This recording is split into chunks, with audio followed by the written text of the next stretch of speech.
And so this is a post belonging to each other and the planet class sort of little community meeting for those people who were interested to kind of just close out our little community. And I have some questions that interest me and interested in hearing whatever you guys may want to share with me. I think I'll just do a tiny little, I promised not to give a talk today, but I'll do a tiny little summary of the intentions of the course so that can be kind of a context for talking about the questions that interest me, which are primarily what have people gotten from it and where do people hope to go with it? Yay! Hi there, Karen. Hi, I can only stay for a short while because I have a doctor appointment at 2. I Okay. didn't think we were going to meet, so All right. I arranged it a while back. So I'll That's be here fine. for about 20 minutes. Perfect. Just know that you're being recorded. And yeah, so I'm happy you showed up. So I said I'm going to do just a brief summary of the intention of the class as kind of a context for people to talk about what they want to share. Um, and originally, this course was renamed, but the first name of it was Sustenance for Planet Activists and Healers. So that's really the core intention, is in some way to provide sustenance and support. Um, and and there were sort of three. I said at the beginning there were sort of three ways of trying to three types of sustenance.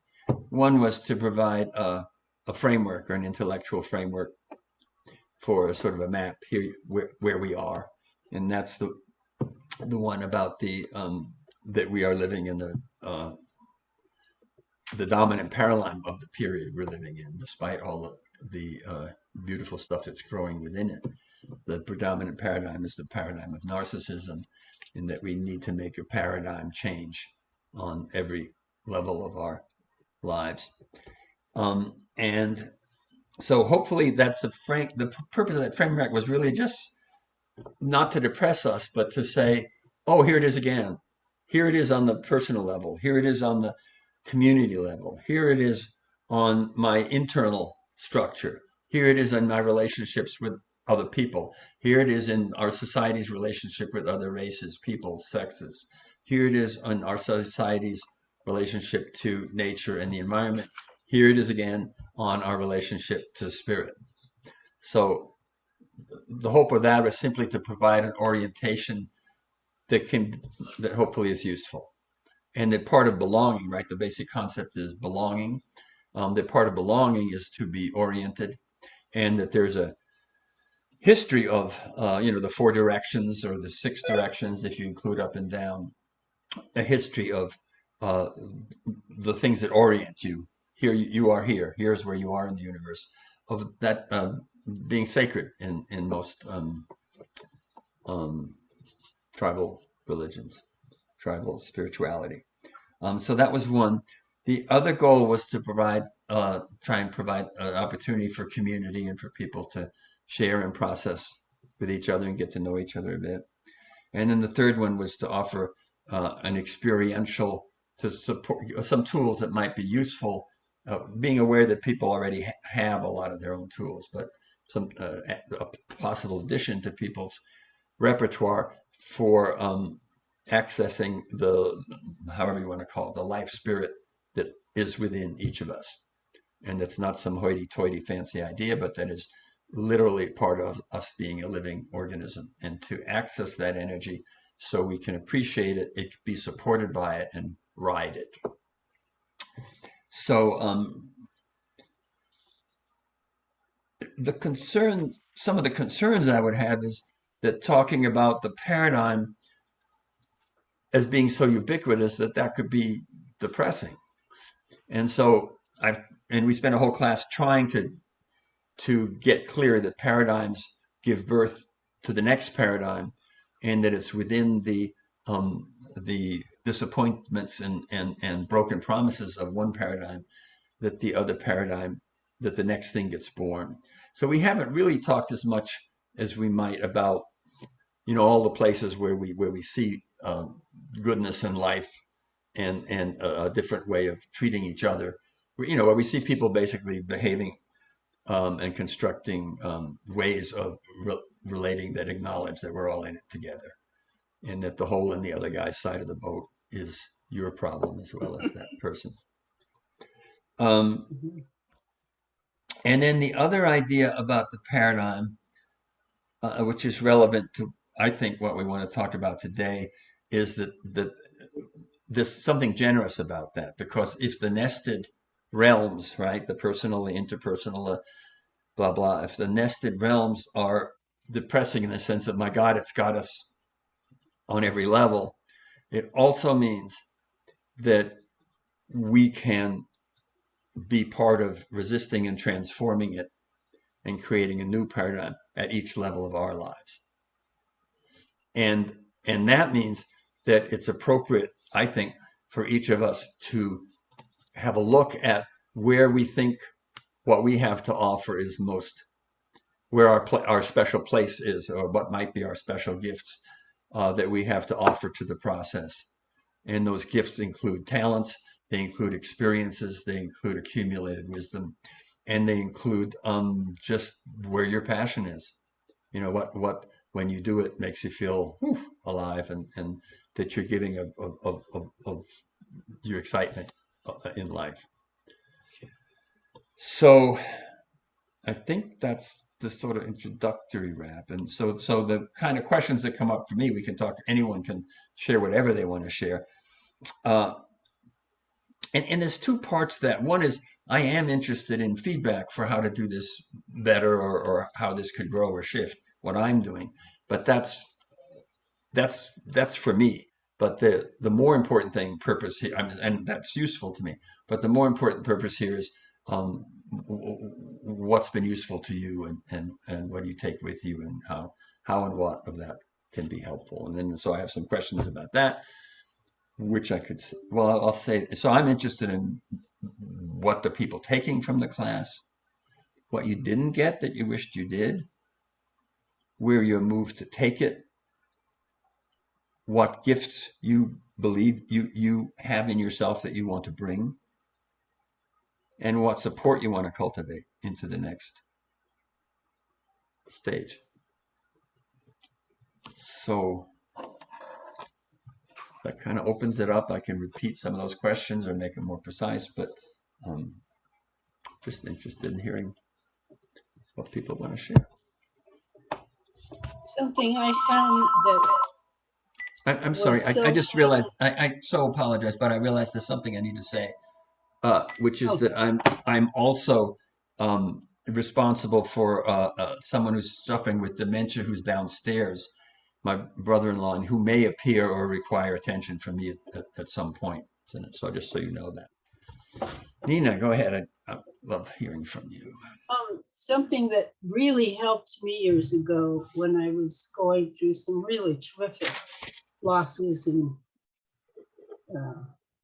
was mural painting. I became a mural artist in Oakland for 3 years. And what I found working with a number of artists, all very, very diverse people from LA, from Harlem, was that there were no racial issues whatsoever among the artists. No racial issues. We were artists together. And it was very enlightening. I just felt there was total equality among all the people that were painting together. We studied Carl Sagan's Cosmos, which was on television. We did a 300 by 60-foot mural of the universe. And it's still there in perfect condition. No one's graffitied it. I just that's the one in the Rockridge change station.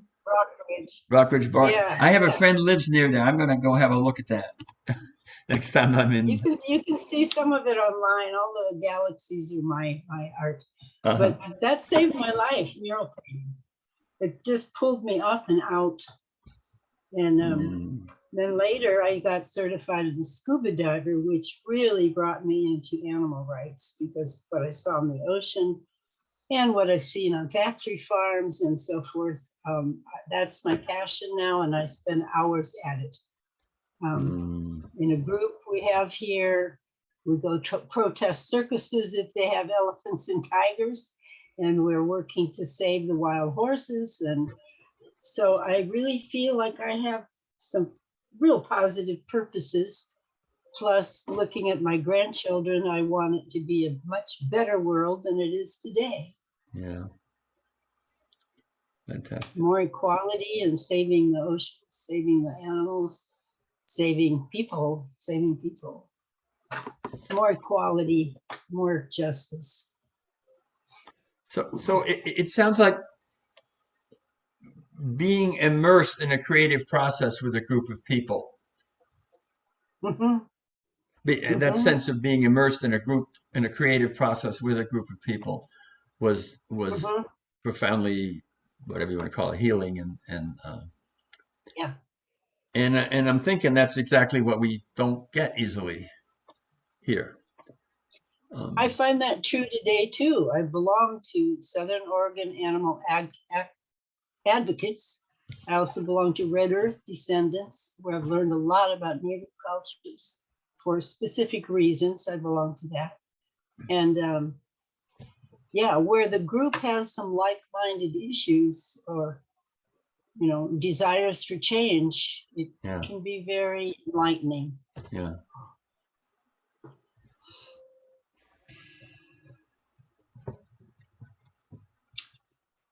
And I thank you for your class, because it's like people need to confirm certain things about why we're here, who we are as humans. And a lot of what you've said about spirit and how we find things to make us find our purpose and so forth.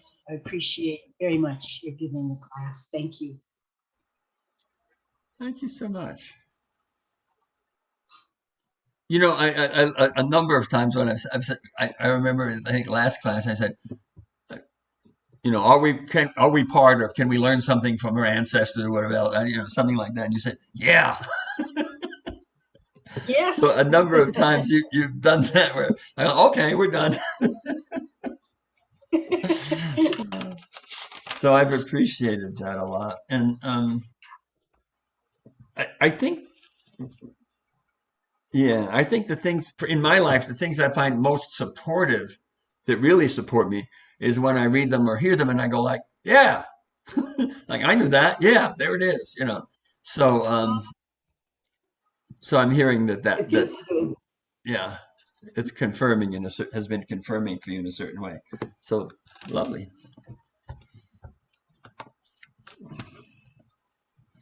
I better talk before I go. Yeah. And by the way, if any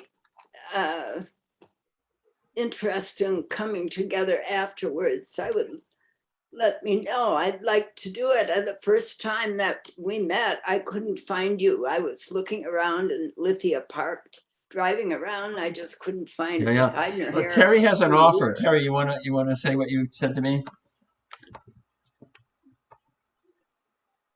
You're muted. This is a muted offer so far. Okay, can you hear me now?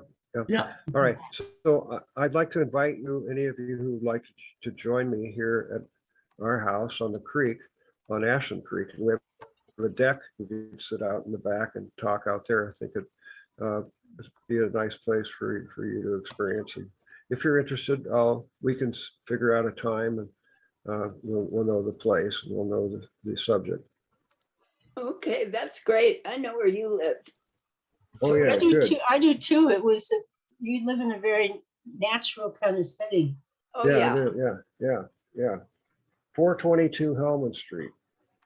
When you get to Hellman Street, 420 and 424 will be on the street. 422 is back between the two.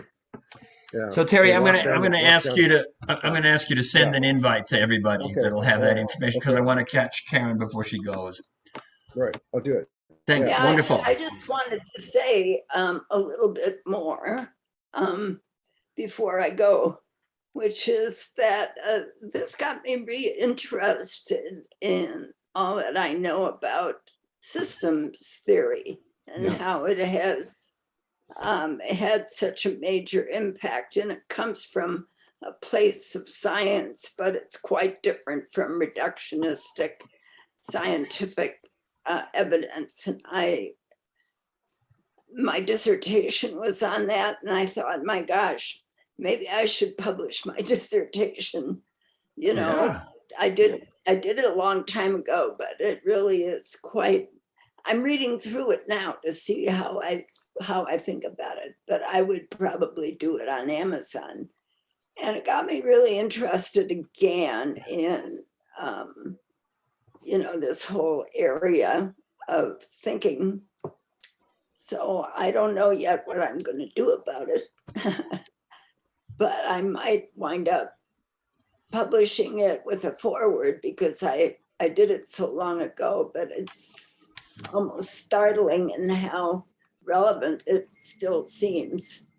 So I'm thinking about that. And that's one thing that's happened. The other is, of course, I like the whole theme of the class belonging, because my husband and I met through the work of Jack Gibb, who wrote a book and did a lot on the high trust levels.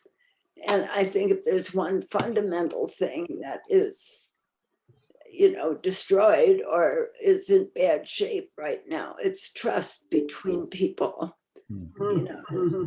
So I'm thinking about that, what to do with all. Could you say the name again of the writer? Jack Gibb, Okay. Gibb. Mm-hmm. Cool. And he wrote a book on trust. You probably can get a copy of it. It's long out of print, I think, but I'm not sure. So you could send that on a string too, right? If any one of, say, my invitations has everybody on it. Also, I'm going to send out the time's up for people to opt out. So at this point, I'm going to send a class list to everyone, which has emails, phone that'd numbers, be and great. names. Yeah. But Okay, why don't I'm you? gonna have to go now. Yeah. All right. So go Sorry, I on. can't stay, but I have to go. Oh, okay. Well, let me just say that your long-standing work and wisdom um, on that stuff, but based on systems theory way of looking at the world, has been a lovely contribution. And if in some way this sort of reminds you of a well-developed resource within yourself that you're moved to share, um, that would be a lovely outcome from my point of view for the class. Yeah. And there is this other question, which we don't, you may not don't have time to address right now, but what kind of support would you need, and what would you need to do to access that? And that's something. If we meet again as a group, you could say, "Hey, I want someone to call me every Thursday and ask me what the fuck I've done towards it," or or whatever would be real support. That might not be it. Okay. I have to go now. All Sorry. right. Be well. You too, all of you. All right. It's been wonderful.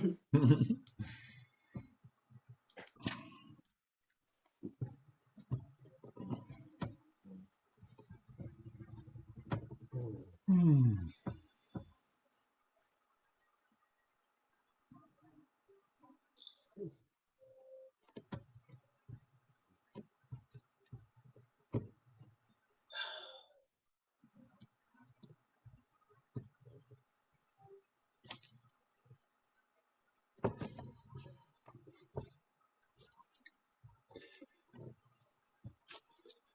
Well, I can share.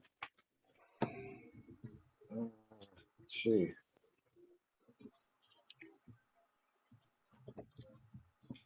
These get-togethers have been good for me, and kind of synthesizing the two, and I'm kind of taken with the idea that two opposing viewpoints, if I can hold those in my mind at the same time, Einstein said that was true genius. So I assume that that's true. Yeah. So it's nice to come to a better understanding of how resisting the other side really doesn't work. Just produces a lot of suffering, I think. So, and maybe that's necessary sometimes. But oh, my phone's ringing. I'm sorry. That's just better ring. So I do domestic violence groups with my wife, Marianne, and was thinking about something that we just recently talked about was violence against not just ourselves or someone else, but violence against nature, and then violence against time. What if time was art instead of money? That would be interesting. And the violence then against spirituality. And the consensus is that religion is like creates violence on spirituality. So that was an interesting look that we had. And Marianne and I do these classes 4 days a week with men who've been arrested in Jackson County for domestic violence crimes. And we see them for 36 weeks. So we really have an opportunity to have a profound impact on them, which we do. And Cool. so it's kind of an ongoing discovery for me that the combination of two things, say like, for example, an estuary, where you have fresh water running into salt water. And you might think, bad idea. And the freshwater might think, oh, get out of here. Hey, stop, go back. Stay fresh forever. And the salt water would be doing the same thing. Well, estuary,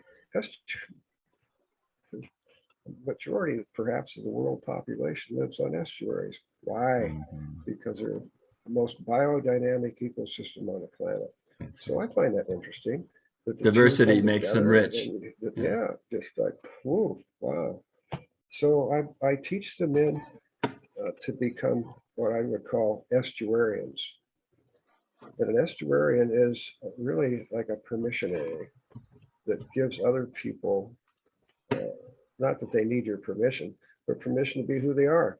You give yourself the permission for them to be who they are. It's okay for you to accept them just like they are. You don't have to change them. Somebody else might, but it's not going to be you. So with permissionaries in violence is, I think, a good idea. Somebody else can deal with it, but it's not going to be me. I'm going to give you a free pass.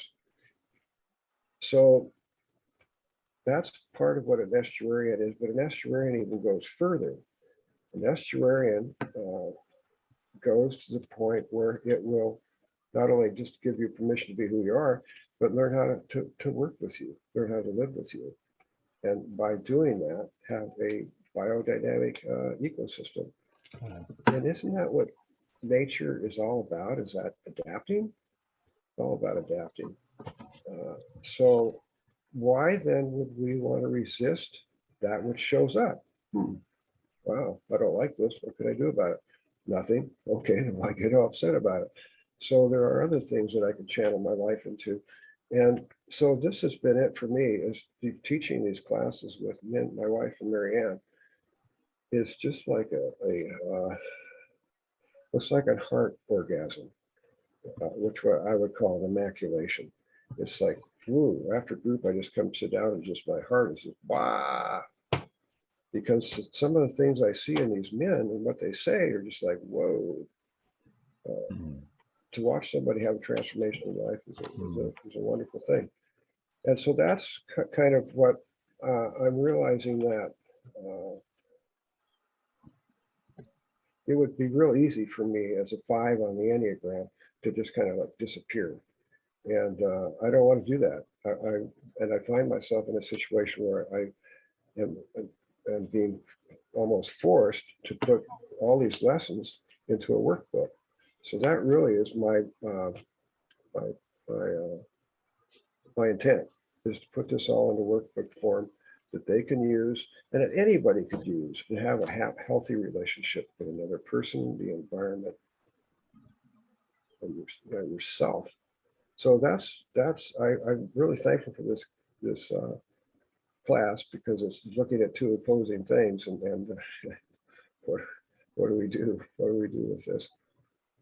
So that's mine. Become an estuary and permissionary. And because I Fantastic. work with men, I'll give you the second part of this, perhaps unsolicited, but because they're men, because working with men, I know what men generally are looking for. It's the next things they were designed to do, which is to fuck. And so they're looking for that. And so I thought about, now how about this? Instead of having a heart on, how about having a heart on, HEARTON? And with your heart on, you can have an immaculation instead of an ejaculation. Not that ejaculations are bad, they're just kind of like not quite as good as immaculations. And so when they learn how to immaculate, then they are, this is, I say this hesitantly, but estuarian permissionaries with a heart on for good ass. And ass is apparently sustainable solutions. That's what they're looking for. That's what they have a heart on for, is finding something that will work over time. So that's where I am. And putting this all into workbook is going to be fun. And but the person that was working with me, however, sustained a serious injury, and I've been caring for her for 6 months now. So she's an editor. She's my editor, so it's kind of been on hiatus. But caring for her, imagine that, caring for another person. Wow. So that's where I am, and yeah. So I've said enough. So that's lovely work. And if this has in any way been supportive or inspiring in that, or, fantastic. That makes me very happy. Let me just say something about this polarity thing, right? Um, this is a little, so there's a contradiction in my life, if you want to call it that, which is I'm an activist, and both ideologically and temperamentally, I'm a warrior. I really want to fight for the things that I believe in. So, and at the same time, particularly as a therapist, but I want to be a supporter of communication. So that's how do I balance those parts? Now, the fighter part hasn't had to come out very directly in this group because there's a pretty shared basic view of life. But I am interested in communicating with people that have a very different view. So the thing about polarities is there's two sides. And some people say the solution. I've said this already, but just to review, some people say the solution to the polarity is a compromise. So okay, so let's say they just had this conference between people who want to cut down all the trees and people who don't, right? And so in our political system, a compromise is likely the solution to the polarity is, oh, we'll get together and we'll compromise and we'll screw half of the forest, but we'll preserve the other half, or whatever, whatever. And depending on what the power relationships are. So it can be, we'll screw 80% of the forest, but preserve, whatever it is. But it's a compromise. And the real solution to polarity is finding the unity that underlies it. And there always is, because the world is one. So any polarity are parts of a greater whole. And learning the habit of seeking that, I think, is really important, and is the skill that is the counter essentially to narcissism, which never saw polarity it didn't like and hop on and exploit and take sides on. Mhm. But so for me though, how can I be a warrior, advocate, fighter for one side of a polarity, at the same time hold the unity? So I don't want to give up my warrior part, and I don't want to give up the part of me that can actually understand and communicate, understand what someone with a different point of view, how they got there, and communicate with them. So that's a balancing act for me. And you'll notice, right, that I said, oh, we want to overcome polarities, but the whole course is organized around a polarity, namely narcissist paradigm and the paradigm of communion. So, and I'm saying there's an imbalance. So I think we have no choice but to think in terms of paradigm. I think it's the way how we orient ourselves: east, west, hot, cold, good, bad. So can we do that? Can we be engaged, including taking sides, and at the same time hold the basic humanity and decency and understandability of other people's point of view? So It's very difficult when they talk about raising the age where people can buy AR-15s at 21 instead of 18. I can't compromise with people in Congress on something like that. I can't compromise at all with them. That's just BS. So I think it's about it's not banned. about compromising. It's about standing for what you want to stand for, and then make choices about who you think you can influence how. And it's perfectly legitimate to say, these guys ain't going to listen to anything I say. To hell with them.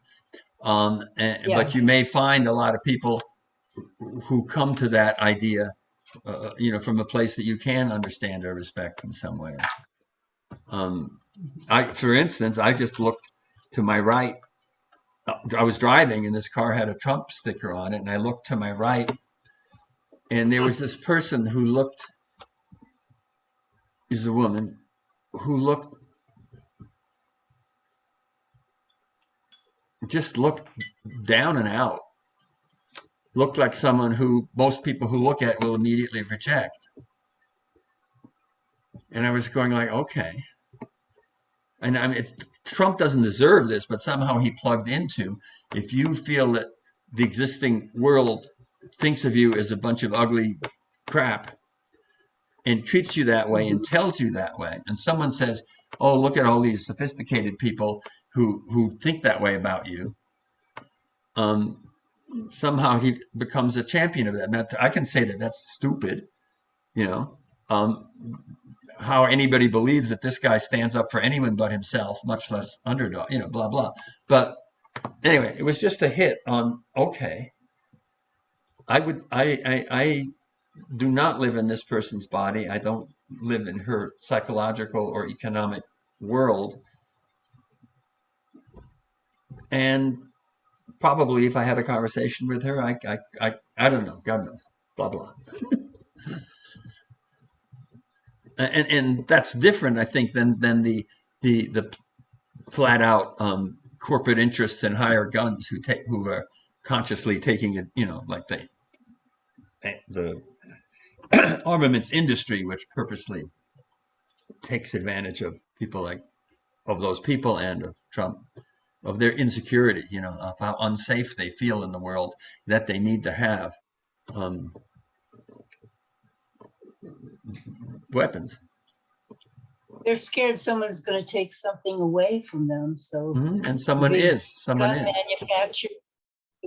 Big gun manufacturers who make all the money and work with the NRA, they terrify the rest of us thinking we need to have guns. That's right. Yep. It's pretty sad. Yep.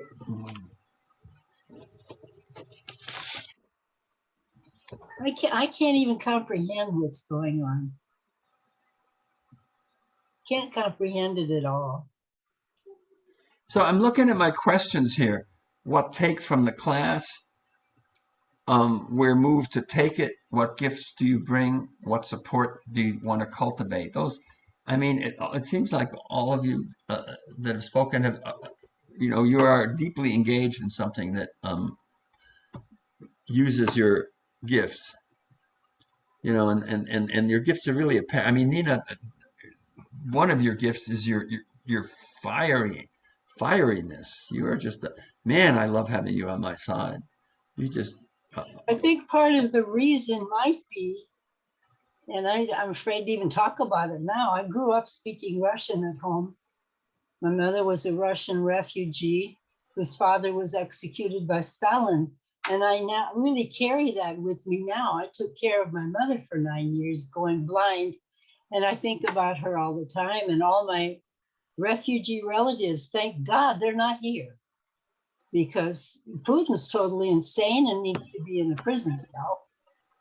And I cry all the time watching the news. so that fire is incomprehensible. that fire is That's part of my fire. That's Yeah. right. That fire is a. Go ahead. Sorry. I'm angry as hell. Yes, right on, and righteously so. And it comes from heart, and it comes from from a legacy of hard experience where things needed to be stood up for that weren't. No people did not stand up to Stalin, and pretty soon it was too late.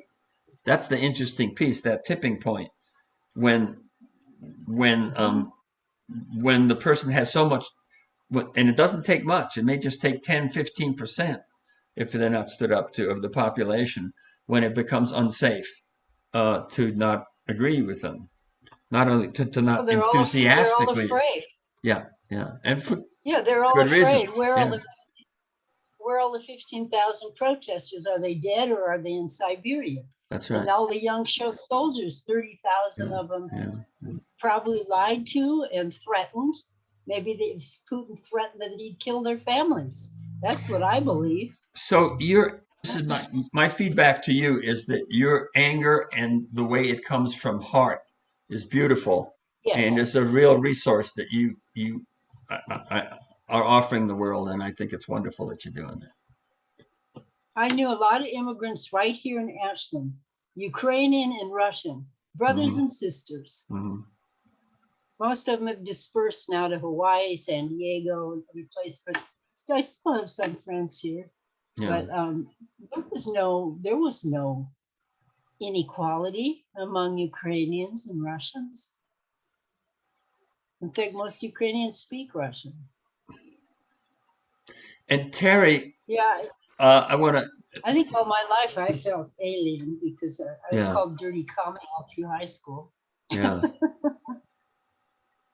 Yeah. So you're talking about belonging, right? You were told you're alien, and you're asserting your belonging, and by God, you're someone to deal with. That's cool. And I do yoga to find a balance. That's right. That's right. And meditation. I studied a lot of philosophy and a lot of meditation methods. Yeah. Yeah. And Terry, I don't care. Go ahead. Oh, I don't care who I tell about my background anymore. But for years I kept my mouth shut.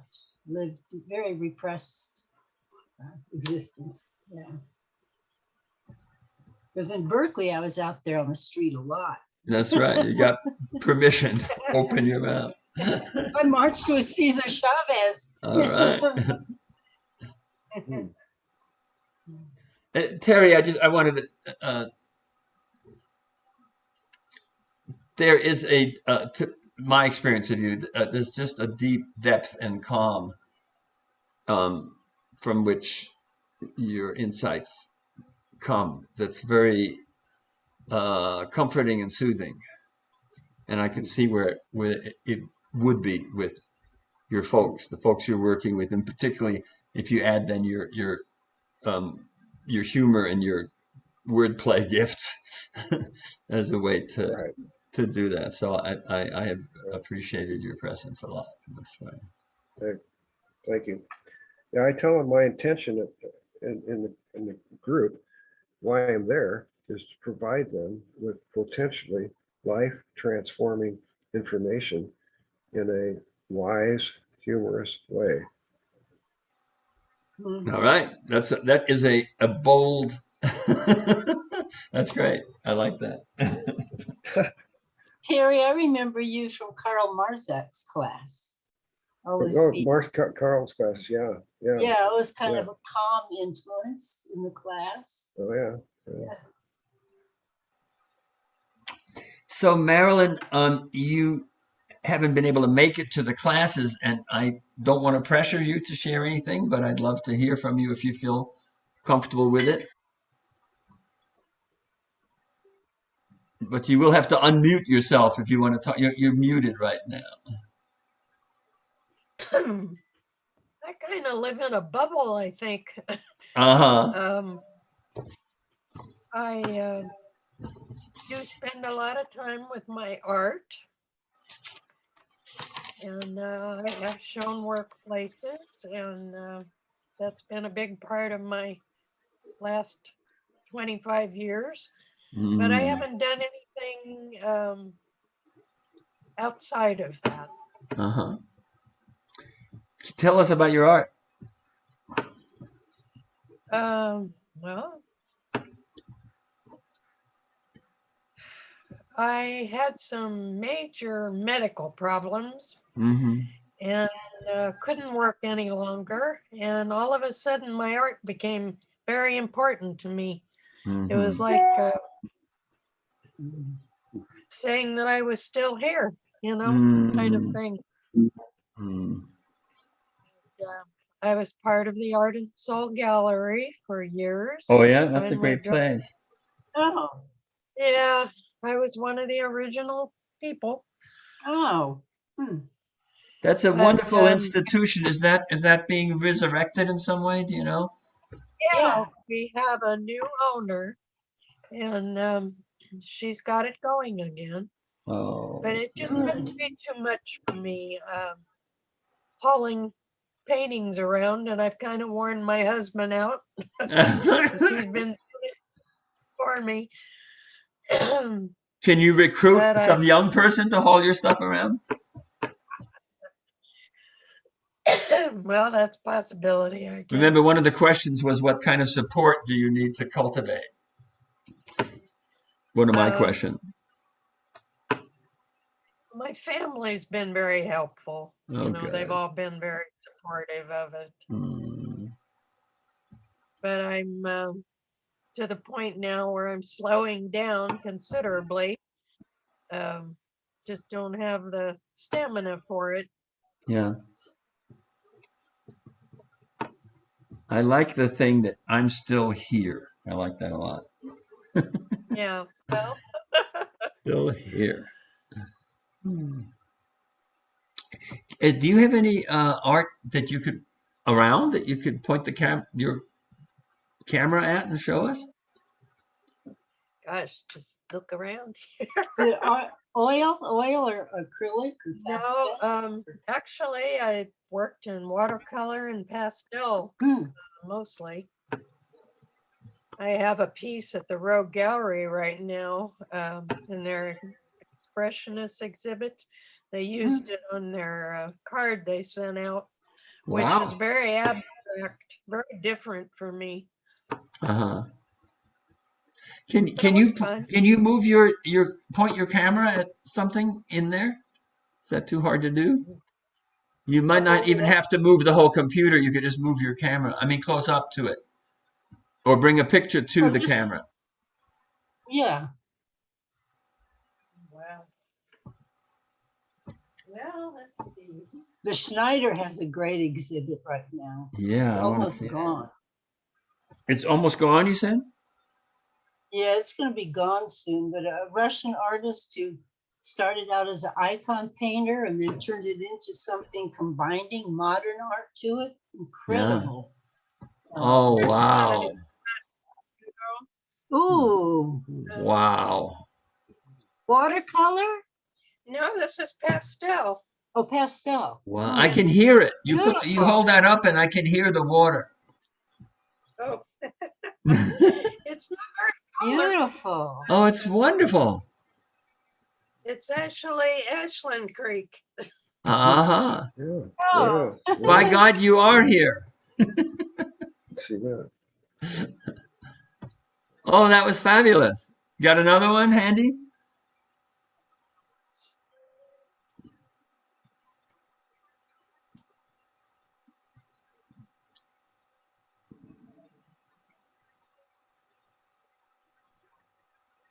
This is actually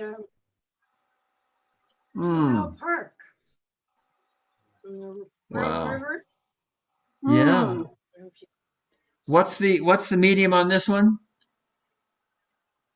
It's pastel also. Wow. Oh, I'd love to see these live. Yeah. May I show a picture of mine? Yeah. I'm going to get one of my, it's a photograph, my painting's back in the art room. Marilyn, that's so lovely. Thanks for sharing. Oh, thank you. You Well, I do have a website and I've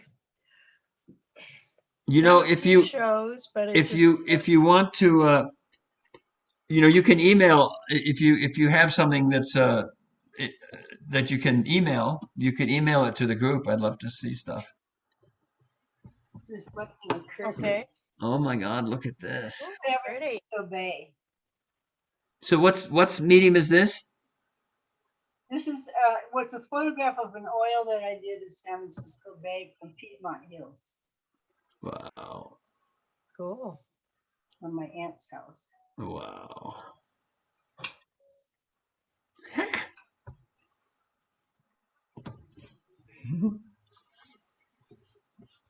Well, maybe it's good we don't have 9 people here because this is kind of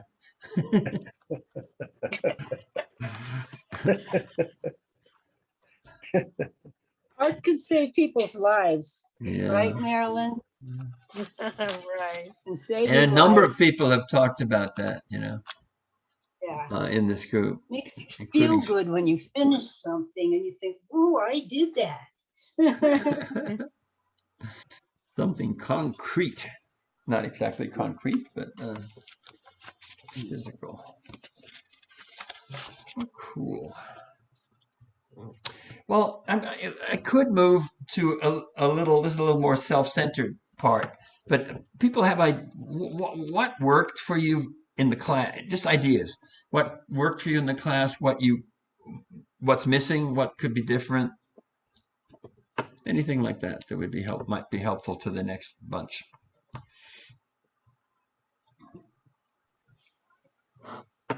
Me, it was just a different way of looking at things. Mm-hmm. That there's other people feeling the same things, but Mm-hmm. I'm not very good at expressing myself that Mm-hmm. way. Mm-hmm. I felt like it was just sort of a social thing too, to share with other people because I'm a widow and I get very lonely. And when I can do Zooms with other people, I really appreciate it.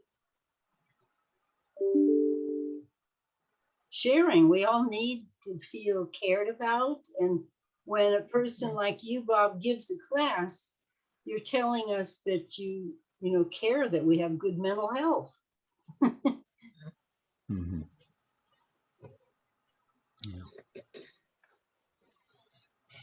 Yeah, I'd like to suggest the possibility Mm-hmm. of adding how entheogens may fit into that mix.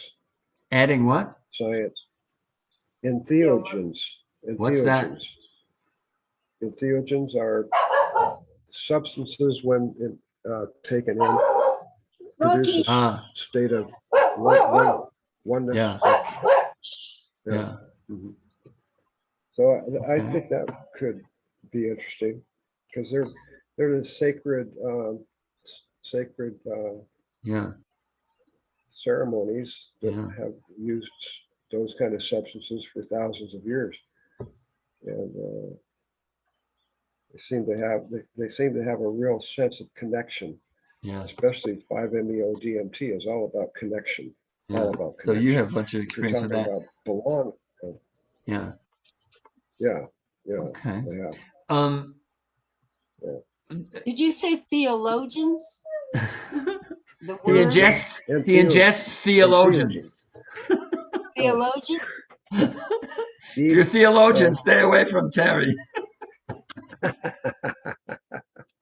No, I didn't get that word. okay, and theogens.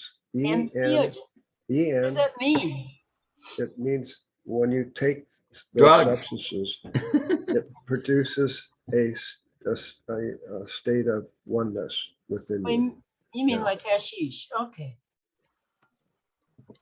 Like a drug or something? Yeah. They're chemicals, chemicals from Or nature, ayahuasca, natural plant substances, mushrooms, yeah, mushrooms, psychedelic. those kind of things.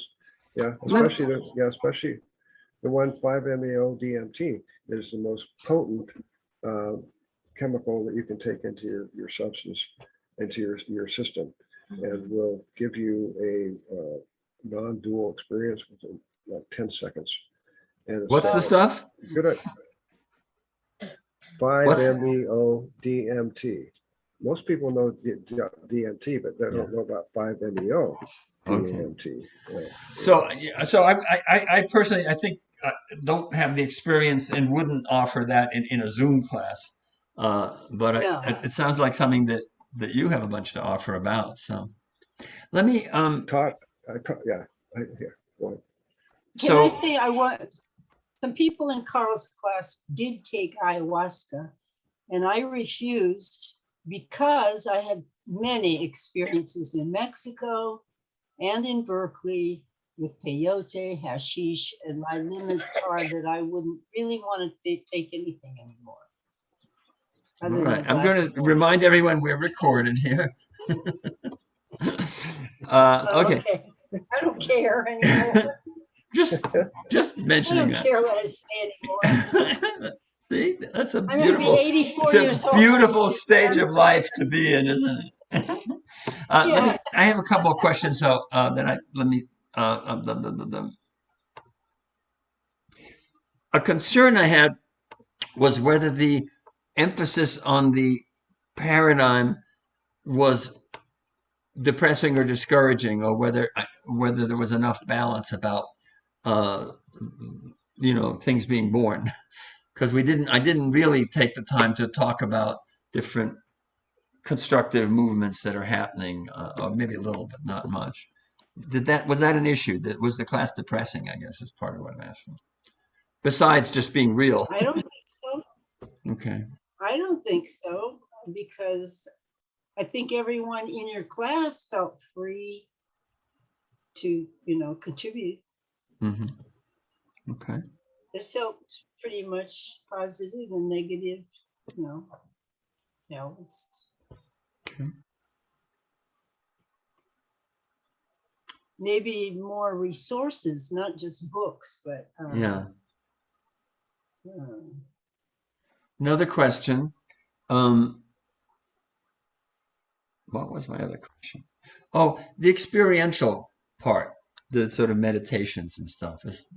I know some people felt, hey, I didn't come for, I came for a class, and we're not, as there's a few people who told me they were dropping out because that felt to them too close to therapy. It wasn't therapy. We didn't do therapy, but because I in no way had a contract to take the kind of responsibility for people that I would if I was functioning as a therapist. But how was that for at least you folks? I appreciated it. It gave me a feeling of inner peace. Good. What was the question again? Oh, the experiential part did that work as part of the Yeah, class? I see. Yeah. Okay. No, I enjoyed that. I enjoyed it. It's a nice way to end. Mhm. Yeah.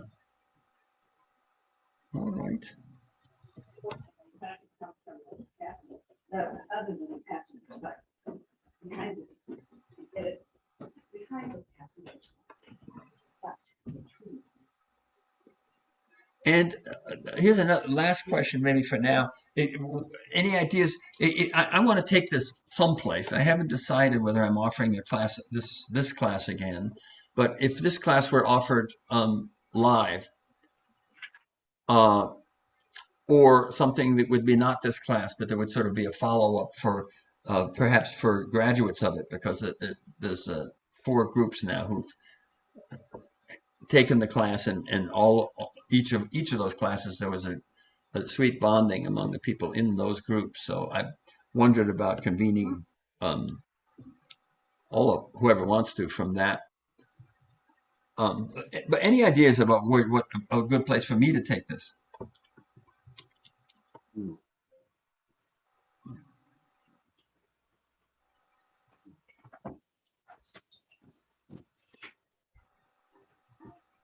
Hmm. One thought I have is to include movement. And I don't know who then would become uncomfortable with it, or whether that would just be a nice extension.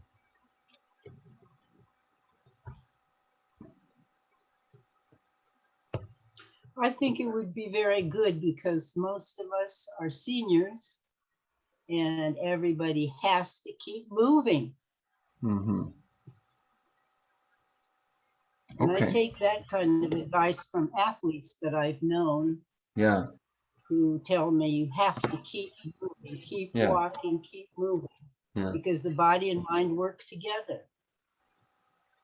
Okay. Even after heart surgery, you know, you have to keep walking a lot. What were you thinking of, Bob, when you said Well, movement? I propose people work on this a little bit. That there's a thing called authentic movement, which I've taught and practiced. Where, but the core of it is you do the same sensing in and finding life in you, and then you see what movement happens from that, what wants to happen just from being in touch with your organism, not your idea of not your idea of how you should move, or and not whether you think it's graceful or ugly or beautiful or wonderful or apt or not inept, but just what is it to move like that. And I've done this with dancers who have to work on the fact that they're they have to let go of wanting to be dancerly and just see what would happen. Of course, their dance vocabulary will be expressed in it as well. But what happens if you just let the movement move you? And so you become a vehicle of the movement. And then that brings up interesting things like, what is your relationship to your own impulses? What part of you is going to say, and then you have witnesses. So what part of you is going to say, boy, this is really boring, or this is really ugly, or I feel ungraceful, or I'm angry and and people are going to think that's terrible, or. So how do you allow your impulses to be expressed in your uh, physical life? So you're kind of playing with that, and in the process, you're developing your inner witness to be not some nasty person who keeps telling you how awful you are, but to have a supportive inner witnessing. So that would be one form of taking the experiential It thing into certainly, movement. it certainly couldn't hurt anything. Yeah. Some people might be inhibited because we're older and can't move the way we used to. Right. They might be inhibited, but I that's a good idea. And that's one of the things that's cool about that, because it's like, not, gee, I can't leap and do what I used to do. So I might as well just lay in bed. It's saying like, no, if all you can do is move your hand, that's fucking amazing. Look what I can do. Wow, what a miracle. So, yeah, to inhabit what you do have and what you can do, rather than give up on it because it doesn't meet some standard that you developed, and that is no longer appropriate for you. So, okay. I have a close friend who had polio as a child, and she's Mhm. now in a wheelchair. but I help her at the Y. Mm-hmm. And it's just, amazing how hard she tries Mm-hmm. or how she continues to get into the Yeah. pool with her crutches and gets Mm-hmm. into the hot tub, and just this fact that we have to keep moving. See, if you, depending on how long you want to live. Yeah. I want to live till 90. Were you already 84? I'll be 84 next weekend. Next weekend. And I had surgery, open heart surgery. Well, I would And I appreciate wanna it if you'd stay around longer than 90. So it's my vote. I don't know if I. Well, I'm going to send out a list. We read some poems in this class, and I'm going to send out that list. And I'm going to send out the bibliography, which I'm going to add a few things to that I already sent out. I am available. I don't mind being phoned or called or contacted in any way whatsoever from you guys. And if there's stuff, if you're going like, what was that book, or what, I lost the video, and can you send me another one, anything like that, I'm happy to do. And we could wind it up with some poems. Does it seem like time to do that? some poems. Yeah. But does anybody have something they want to share before that? We would do that. I have been touched by meeting with you guys. I will miss you, and I'm excited by the idea of something going on further, and very happy, Terry, that you're offering an invitation. That's wonderful. As I said, any one of the emails that I've sent out is addressed to everyone, even though it doesn't show up on it. So it functions as a string. So if you post something on that, like a proposal to meet at your house, or a poem you wrote, or a picture of a picture you created, it should go to everyone in the class. So that'd be a cool way to keep things going if people want to. So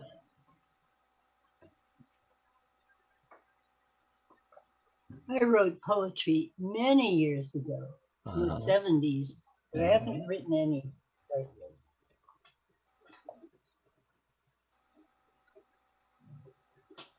Well, I think I'll share a couple of things to wind up.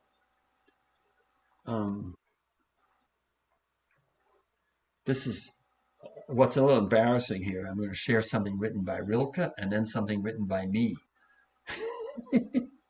So it's a little pretentious, but what the hell? So this is Rilke. Oh, wait, let me get it up and then let me go. No, I have to go to. Who is it? Who is it? Rilke. He's a German poet, wonderful German Rilke? poet. Rilke. It's right here on the bottom here. I've never heard of him. Really? Well, look Rilke. him up. Look him up because you're going to. And I sent a poem by him in an email just the other day. Which is that here too? Everything is waiting for you. Well, I'll read two. This is a Rilke poem. Nothing to frighten us. We are not prisoners. No traps or snares are set around us. There is nothing that should frighten or torment us. We have been put into life as into the element we most accord with. And we have, moreover, through millennia of adaptation, come to resemble this life so greatly that we, when we hold still, through a happy mimicry, can hardly be distinguished from everything that surrounds us. Nothing to frighten us. We are not prisoners. No traps or snares are set around us. There is nothing that should frighten or torment us. We have been put into this life. We have been put into life as into the element we most accord with. And we have, moreover, through millennia of adaptation, come to resemble life so greatly that we, when we hold still through a happy mimicry, can hardly be distinguished from everything that surrounds us. This is in 1904, young man at the time. And then this fits the class because it's around the concentric circles idea. I live my life in growing circles which stretch out over the things of the world. I may never fulfill the last, but I will reach for it.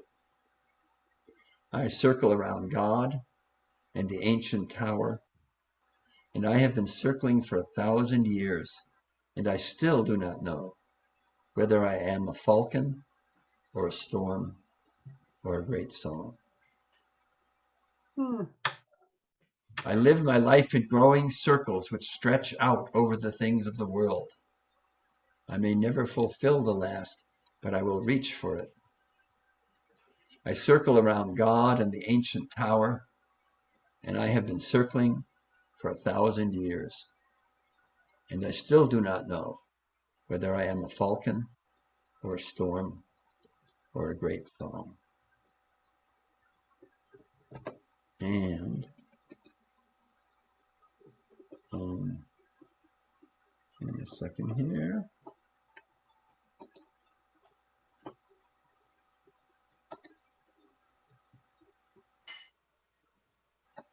I'm going to share something I wrote, if I can get it up, which so far I'm not. Give me a minute. I'm going to stop the screen share, and I'm going to look. Can you read German?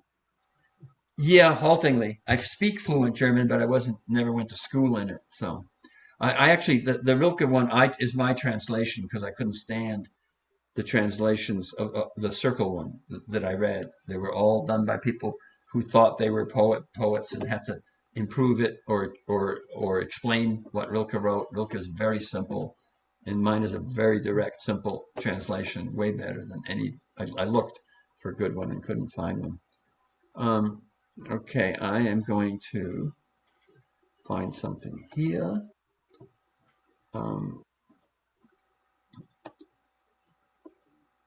That I want to put on screen share, file, Lavinia. Why is that not coming up?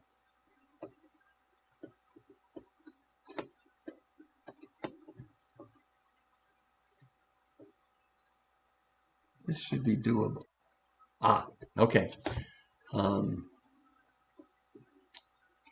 Now I'm going to go to screen share. This is something I wrote. In some ways, it summarizes what we've been talking about, at least for me, it does. Now, Lavinia is a book by Ursula Le Guin, who's a wonderful writer and a very spiritually based writer. So this comes off of that. Upon reading Lavinia, navigating our dual citizenship. In Ursula Le Guin's Lavinia, she speaks, bottom of page 68, to how contingent each human life is.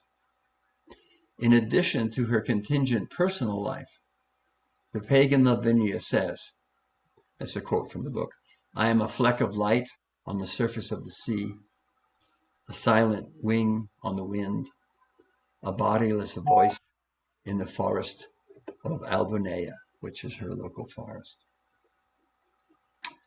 I think we are all, and this is me now, I think we are all tasked by nature, both to be our fullest particular selves, which is to say, to make the best use we can of the ride we have been gifted, including the opportunity to be a living, breathing individual organism, and to be a, quote, selfless participant in eternity, the glint of light on the water, the silent wing on the wind, the voice in the forest, the fecund rot that makes the soil. How we handle our dual citizenship, how we participate in both fulfilling and surrendering ourselves, determines the quality of our lives. To attend only to our personal story leads to isolation, loneliness, desperation, hunger, and greed, to narcissism, and thus disconnected, allows us to commit small and great cruelties and to do small and great damage. Attending only to eternity is to reject the unimaginable gift of earthly life that the universe has offered us, and to reject the miraculous vessel, our particular bodily selves, we've been granted to experience and navigate it. To live as richly as we can in both realities, to be true to and unfold our true individual selves, and participate intimately in the whole, is to live a meaningful life as part of a meaningful whole. It is to be a fully participating citizen of reality. It is to belong. I'm going to read that again. I think we are all tasked by nature both to be our fullest particular selves, which is to say to make the best use we can of the ride we have been gifted, including the opportunity to be a living, breathing individual organism, and to be a selfless participant in eternity. The glint of light on the water, the silent wing on the wind, the voice in the forest, the fecund rot that makes the soil. How we handle our dual citizenship, how we participate in both fulfilling and surrendering ourselves, determines the quality of our lives. To attend only to the personal story leads to isolation, loneliness, desperation, hunger, greed, to narcissism, and thus disconnected allows us to commit small and great cruelties and to do small and great damage.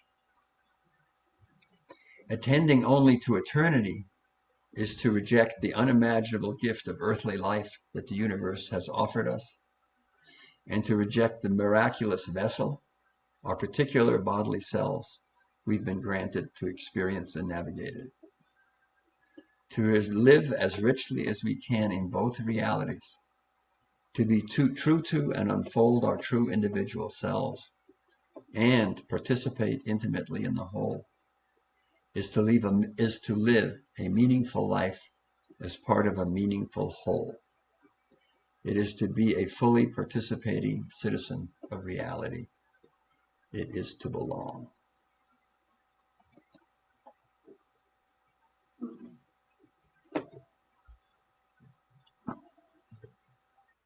And here we are.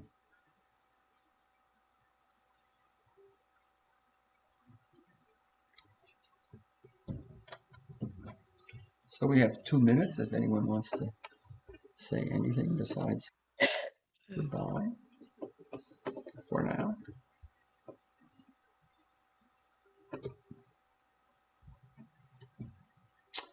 It's been a pleasure and honor on my side. Thank Can you. you email us that, what you just read? Yeah, yes, The one you wrote? Yeah, good, yeah, thanks. I'll do that. And I may send you another one too. So. Okay, All right. all right. Bless you, Thank you. chillins. Thank you. And we will meet Thank again. you. All right. Namaste. Namaste. Bye. Bye-bye. Bye.